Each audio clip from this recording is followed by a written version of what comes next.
launcher loaded with Hydra 70. This is Mi-24, Ukraine's main attack helicopter. Every day, the Ukrainian armed forces undertake titanic efforts to recapture what is rightfully theirs.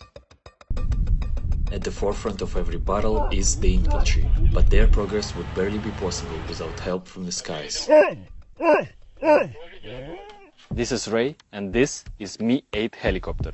These helicopters are the backbone of Ukrainian Army's aviation. To maintain and upgrade combat capabilities of these aircrafts, engineers have to basically search for the parts all over Ukraine and beyond, performing miracles with the limited resources. What's astonishing is that these Frankensteins made from different parts from different aircrafts are the ones performing combat tasks every day. Here at the base, engineers are working non-stop to keep all machines combat ready. Valery brings us to speed on what they do here. My position is called the head of the technical and operational part of the helicopter unit. I'm responsible for 4 aircraft. I, along with my onboard and aviation technicians, maintain the technical condition and combat readiness of the helicopters. This one is called Mi-17V5, but this is an export name. In fact, it's an Mi-8 MTV5.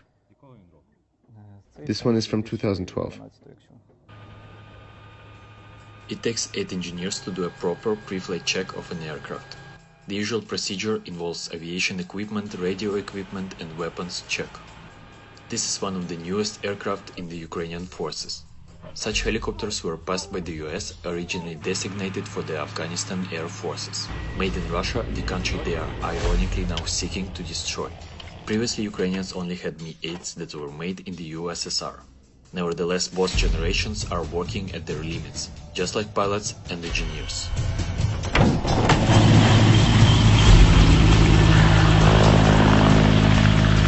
These aircraft are part of the 11th Army Aviation Brigade Kherson, originally based in Chernobyivka, Kherson region. On the 24th of February, prior to the initial missile strike on their base, the pilots were able to evacuate the most essential equipment and retain combat capabilities to this day. I remember that night I received a command to withdraw our brigade from under attack, my squadron in particular. I was performing my tasks as deputy commander of the squadron. Alexander is one of the most experienced pilots of the brigade. He is hopeful to return to their home base. But until that day, the brigade is scattered across the front line.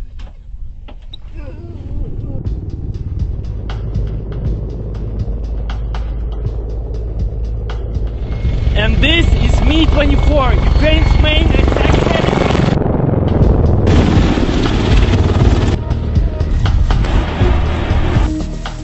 This is the first export version of the Mi-35 helicopter. We received this helicopter from our partner country, the Czech Republic. Apart from the name, there is no difference between it and the Mi-24V. Today's combat story of Mi-24 looks easy on paper, but it involves many risks. To avoid being shot down from ground, they use indirect fire and heat traps. But their main enemy is Russia's jets. When dealing with an enemy that has air superiority, they have to avoid being tracked by the raiders. To do that, they fly extremely low. But there's a certain piece of Western equipment that makes these stories more dangerous for the Russians rather than the crew. So Artem, tell us what's next to you. It's a unit with Hydra 70 rockets. I have already completed 10 combat missions with these rockets. The Hydra 70 is an unguided air-to-surface rocket widely used on many aircraft in different countries. Provided by the USA, this weapon already proved to be extremely efficient with a longer reach compared to the Soviet-made S-8. And thanks to some crafty modifications, it's now compatible with the Mi-24. Why are these rockets important? I believe that this is what Army aviation needs, and in large numbers. They help us on the battlefield, and we, in turn, help the infantry.